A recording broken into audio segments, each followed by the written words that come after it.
এই সাবকন্টিনেন্টে আমরা ভারতকে পরাক্রমশালী বলতেই পারি। আসলে তাদের যথেষ্ট শক্তি রয়েছে, তারা একের পর এক ষড়যন্ত্রের কার্ড ছুটছে এবং সেই কোনো কার্ড যদি আসলে কাজে লেগে যায়, অন্তর্বর্তীকালীন সরকার এই মুহূর্তে যতখানি যে অবস্থানে আছে অনেকটাই আরো বেশি কঠোর হওয়ার দরকার ছিল কিনা? নিশ্চিতভাবেই কঠোর হওয়া দরকার, এবং তারা শুধু মুখে বললে হবে না।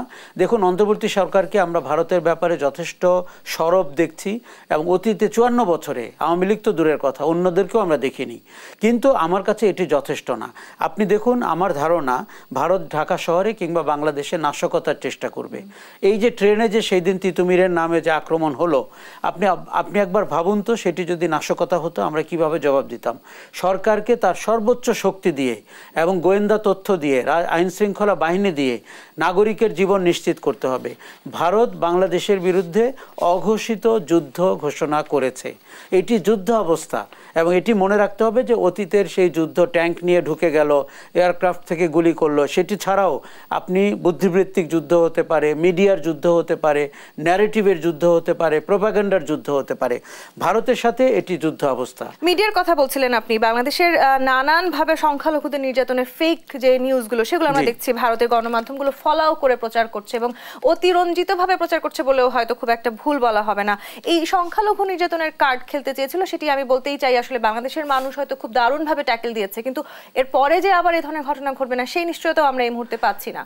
গত 7 দিনে আমরা সাম্প্রদায়িক উস্কানি অথবা সাম্প্রদায়িক দাঙ্গার যে আশঙ্কা তৈরি হয়েছিল, সেটিকে আমরা চট্টগ্রামের ঘটনা দিয়ে, অ্যাডভোকেট সাইফুলের মৃত্যুর ভেতর দিয়ে, সেটিকে আমরা যেভাবে ডিল করেছি, বাংলাদেশের 54 বছরেও এত তার ধৈর্য, ম্যাচুরিটির সাথে কিচ্ছু করা হয়নি। দেখুন, বিবিসি হিন্দি প্রায় আমার মন্তব্য জানতে চায়। আমি তাদেরকে বলেছি এবার ভারতের হিন্দু কার্ড জমেনি, কেননা গ্রাউন্ডে 100 দিনে এমন কিচ্ছু ঘটেনি যেটি দিয়ে তারা সংখ্যালঘুদের উপর অত্যাচার হচ্ছে বলতে পারে। কাজে আপনি কিন্তু অবাক হবেন না যদি তারা একটি পরিকল্পিত সংখ্যালঘু নির্যাতনের ঘটনা ঘটায়। এবং আমি খুব সতর্ক থাকতে চাচ্ছি, রোজার মাস রয়েছে, সামনে ঈদ রয়েছে, এই সময়টিতে ভারত হয়তো চেষ্টা করবে যে সংখ্যালঘু এবং হিন্দু মুসলমান দাঙ্গা লাগানো ইত্যাদি করা।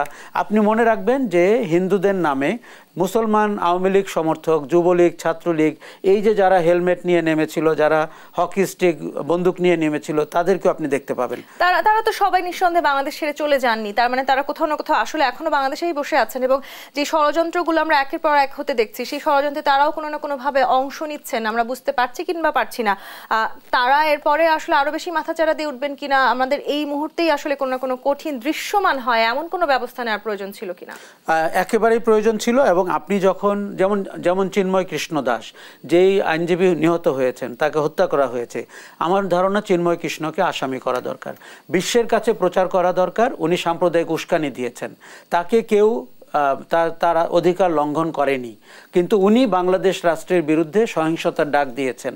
এবং আপনি এমন দৃষ্টান্তমূলক ব্যবস্থা নেবেন যাতে চিন্ময় কৃষ্ণের মতো আরও 100 জন পিছিয়ে আসে। দেখুন, ভারত তাদেরকে অর্থ দিচ্ছে, আওয়ামী লীগ তাদেরকে অর্থ দিচ্ছে, আওয়ামী লীগের সন্ত্রাসীরা তাদেরকে অস্ত্র দিচ্ছে। আপনি অবাক হবেন না, আমার ধারণা কোনো আওয়ামী লীগের সন্ত্রাসী এই পর্যন্ত 25-26টা রোলে অংশ নিয়েছেন গত 100 দিনে। ব্যাটারি হয়েছেন, তিতুমির হয়েছেন, ঢাকা কলেজ হয়েছেন, চিন্ময় কৃষ্ণ হয়েছেন, ইসকন হয়েছেন।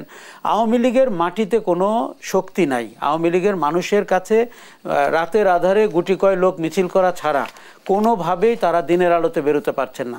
তাদের দরকার অরাজকতা, তাদের দরকার অস্থিতিশীলতা, তাদের দরকার ইস্যু তৈরি করা। এবং দেখুন, সরকারটি কাজ করতে পারছে না। প্রতিদিন আপনি অ্যাডহক ইস্যু তৈরি করছেন, প্রোপাগান্ডা করছেন, তার মধ্যে আমাদের অভ্যুত্থানের পক্ষের শক্তিরা একে অন্যের সাথে বিভেদে জড়িয়েছে। আমার ধারণা চট্টগ্রামের ঘটনা, ইসকনের ঘটনা আমাদেরকে আরেকবার এক কাট্টা হতে হেল্প করেছে।